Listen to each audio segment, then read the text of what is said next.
Good morning, everybody. My name is Alex Barthet. I am a board-certified construction lawyer in Miami. I have the pleasure of working with SunRay Construction Solutions, who provides notice to owner and liens for their construction clients. So we're going to go ahead and get started and talk very briefly. We're going to get you off by 9:30 for sure on the topic of I don't have a signed contract. How do I lien and get paid? If you have any questions, you can submit them through the GoToWebinar app. In the meantime, let me go through what the agenda will be. We're going to talk about what a contract is under the lien law. What are the benefits of a written contract that's signed? Are there any mandatory disclosures that are required such that you need to have a written contract? What is the general process for securing your lien rights? Again, if you have any questions, you can submit them through the GoToWebinar controls. I will answer all the questions at the end of the presentation, and make sure that if you ask any questions, you remove any names, and let's keep all the questions hypothetical. So let's get started. What is a contract under the lien law? Before we can talk about what the lien law defines as a contract, everyone needs to understand generally what a contract is. And in short, it's a meeting of the minds. It's where one party and another party agree in principle to certain key terms about what they're going to do. The lien law requires that at the upper level of the construction process, that is with the owner, because everything flows down from the owner, that the owner have a contract with the contractor, understanding that from the lien law's perspective, a contractor is anyone that has a direct contract with the owner. So as an example, if you are a plumber and you have a direct contract with an owner, under the lien law, you are considered a contractor, even though your trade would be more aptly classified as a subcontractor. So the lien law requires that at the level of the owner, that there exists some contract, some agreement with a contractor. As long as that exists, then the contract that the contractor has with others, so whether it's a subcontractor or a supplier, then everyone in the chain of the lien statute is protected. An example of a situation where there would not be lien rights would be if you are a painter, you receive an order, and in the process of processing that order to paint somebody's house, you inadvertently transpose the digits on the address. So you go out and you paint the wrong person's house. If you do that, you do not have lien rights because the person's house that you painted never had an agreement with you to do the work. So as long as there's an agreement that exists between the owner and the contractor, then every other contract underneath that, assuming of course that the scope of work was within the original scope of contract that the owner was expecting, all of those parties have lien rights. The next question we get is, does it have to be in writing? And the short answer is no, it does not have to be in writing. Does it have to be signed? Well, clearly if it doesn't have to be in writing, it does not need to be signed. So the lien law makes no specific, has no specific mandate that the contract be in writing or signed in order for there to be a valid and enforceable contract. There are, however, some exceptions to this, and we're going to talk about them now. The first is understanding why you want a contract to be in writing. Clearly, if the contract is in writing, the parties will have less to argue about because you can point to a specific provision in the contract, whether it's the price or the scope or the amount of insurance that was needed, whatever terms you have in your contract, to the extent those are in the written document, it avoids a great deal of the ambiguity and disputes. When we get hired by our clients to resolve disputes, many times what we are attempting to resolve are things that are not in the contract. If they were in the contract, there'd be a lot less to argue about. So having a written contract is highly recommended. So what are the things that you should put in your contract? The first thing that you should put in your written agreement is the scope. What work are you going to perform? As important is putting in any exclusions that you know exist. So if there are things in your general scope of work that you know you don't do and are not included in your price, you should list those specifically as exclusions to avoid a dispute about whether they were or weren't in the contract. The next is price. Obviously, you need to articulate how much you expect to be paid for the work that you're going to perform. Payment terms, also very important. When and how will you be paid on larger projects or projects where you may be a subcontractor to a general contractor? The most significant issue is the pay when paid provision, which is a contract provision that says that the contractor doesn't have to pay you as a subcontractor unless the owner pays the contractor. Understanding how that provision works, when it's enforceable, how it can be made unenforceable, those are things you need to understand. You should include a period of time or a triggering event when you intend to start the work, and as well when you expect to finish the work, whether that's a specific date or a duration. These 5 things should be in your construction contract. So what about certain mandatory disclosures? Those things that are required by the law to be given to the other party in order to have a valid and enforceable contract. So this is the exception I was talking about. If you fall into a certain class of contractor, you are obligated to provide certain disclosures to typically the owner. It's never really, if you are a subcontractor, it's never really an obligation to provide these disclosures to a general contractor. So there's a series of disclosures that are required by the law, and again, these apply almost exclusively to situations where you have, you have a contract with a residential owner. So if you're doing residential construction, these are certain disclosures that you need to have in writing, which means that you should have a written contract that includes all of the terms we talked about before, plus these, in order to have a valid and enforceable contract. So the first is the right of rescission. To the extent you provide any sales at someone's home, there's generally, in most jurisdictions, a law of a 3-day right of rescission. So if you sell something effectively door to door, but you consummate the sale in someone's house, you may be obligated to give them a 3-day right of rescission. And there may be certain warnings in the contract that you need to include. There are certain obligations to provide residential owners a warning about the Florida's lien law and how it works. It's roughly a page worth of disclosures that's in Chapter 713, the lien law, and those disclosures need to be in a certain size font and type on the first page of the contract. The failure to include these warnings could impact your ability to lien the property. If the owner wishes to assert a claim that your work was defective, there are certain obligations under the law, also known as Chapter 558 is how it's typically referred to, that require certain mandatory disclosures in advance, so they would be in your construction contract with an owner that makes reference to Chapter 558 of Florida statutes. The recovery fund, again, this is for residential construction, particularly in Florida. There is a certain fund that exists that's maintained by the state, and to the extent a homeowner is injured because of a violation of Chapter 489, which would include mismanagement or deceit, fraud, if any of those things were to occur, the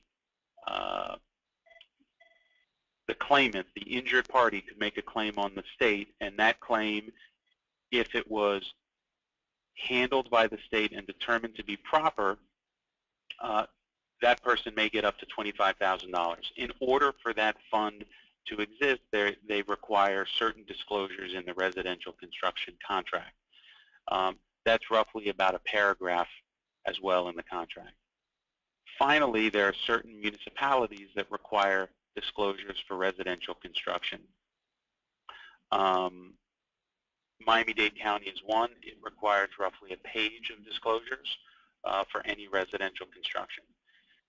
So the takeaway is, if you fall into the category, and again, it's typically residential construction, that requires these disclosures, you have approximately 2 to 2.5 pages of disclosures that are required by the law, the failure of which may render your ability to enforce your contract or lien the property, it may render them that right in jeopardy.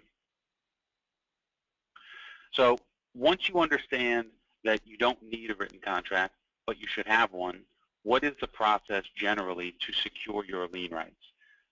We're going to go over this briefly. We give another presentation with SunRay, and we spend a great deal of time talking about these issues, but let me go over the process generally.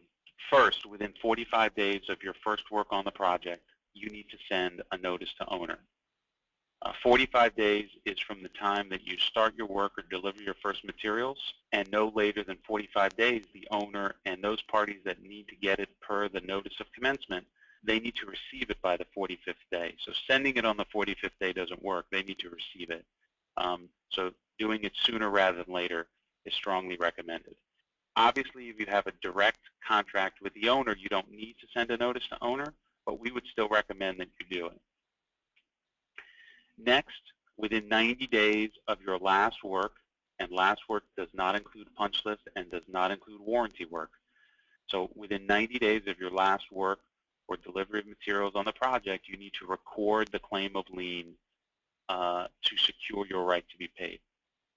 Within 15 days of recording the claim of lien, you need to send a copy by certified mail to the owner and those other parties required to get it under the notice of commencement. The contractor's final affidavit needs to be sent 5 days before you institute any foreclosure action on your lien. We recommend that if you are required to send the contractor's final affidavit, you do it when you record your lien. Those that are required to send a contractor's final affidavit are those parties that have a direct contract with the owner. So if you are a general contractor with an owner, and you have a contract with an owner, within 5 days before you institute a foreclosure, and we would recommend at the time you record your claim of lien, you need to send that contractor's final affidavit to the owner. If you are a plumber or an electrician or a roofer, and you have a direct contract with an owner, you are obligated to send that contractor's final affidavit as well. Finally, you need to foreclose on your lien, which means filing a civil action no later than 1 year from the recording date of the claim of lien. This period of time cannot be extended. There's no such thing as re-recording your claim of lien. That does nothing. You actually have to commence a civil action. That's the only way you keep your lien in place. This period of time can be shortened by an owner down to 60 days if they send a notice through the clerk. You'll receive that in the mail via certified mail, or down to 20 days from the recording date if they actually file a lawsuit against you to have that period of time of the 1 year reduced down to 20 days. Our advice is that you should be seriously moving forward on preparing your lien when you hit about 60 days from your last work, so that you're not running up until the very last minute to record your lien. And then within 60 to 90 days of recording your claim of lien, you should be seriously considering moving forward, unless you have a specific factual or business reason not to. Every day that goes by that you are not attempting to collect debt that's on your books makes it that much harder to get paid. So let's summarize. Do you need a contract to have lien rights? The answer is yes, but that contract does not need to be in writing. However, we strongly urge that it be in writing. What are the lien law requirements? Generally, it's 45 days to send a notice to owner from your first work, 90 days from your last work in order to record your lien, and you need to file suit no later than 1 year. If you want to learn more, you can go to our blog called The Lien Zone, where we write articles, have videos, instructional videos on these and related topics. We also have this handy lien calculator, which you can get for free on the website. It'll help you calculate when the 45 days expires as well as when the 90 days on your lien expire. We also have several other seminars that go into a great level of detail on specific contract issues, pay when paid, no damage for delay, and we spend a lot of time talking about lien and bond rights. Those are the dates in Palm Beach, Orlando, and Miami. We have one last webinar on October 15th called 10 Debt Collection Strategies to help you get paid by the end of the year. If that's something that interests you, hopefully you'll sign up at the SunRay website. And now let's see if we have any questions. So the first question is, does a signed work order represent a contract? The answer is yes. A signed work order does represent a contract. Understand that a contract as defined in the law is just a meeting of the minds between the parties that have an agreement. So if the work order includes those terms and conditions that make it clear that there is an agreement, that work order is a contract. We recommend that if you use work orders, that you have on the front page the relevant information about the parties, the work you're going to perform, where the project is, a description of the scope of work and the price and payment terms, and then you can have people sign the front of the document, and somewhere on the front of the document it makes reference to the terms and conditions that are on the back. And then on the back of the document, you can include all of the fine print. I was preparing a document like this yesterday for a client where the front had all of the information I just mentioned, and then in 6-point type on the back, we included all the terms and conditions that were beneficial for that client when they were dealing with their customers, so that when they present it to their customer, and the customer signs the front, they agree to the terms on the front and recognize that there are terms on the back that they agree to. Next question, if we are in a direct contract with the owner, why would we send a NTO to them? You don't need to send a notice to owner if you have a direct contract with the owner. In our experience, we find that owners that receive an NTO typically take the process a little more seriously and are more likely to pay. But again, the lien law does not require in Florida that if you have a direct contract with the owner that you need to send them a notice to owner. Next question, what if you do have a signed proposal, the contractor pays with a check, the check bounces, and you're unable to reach the contractor, and the owner lives outside the country, the amount is less than $2,500, what can you do? If you have a direct contract with a contractor, the contractor is obligated to pay you. If you have secured your lien rights, you can still lien.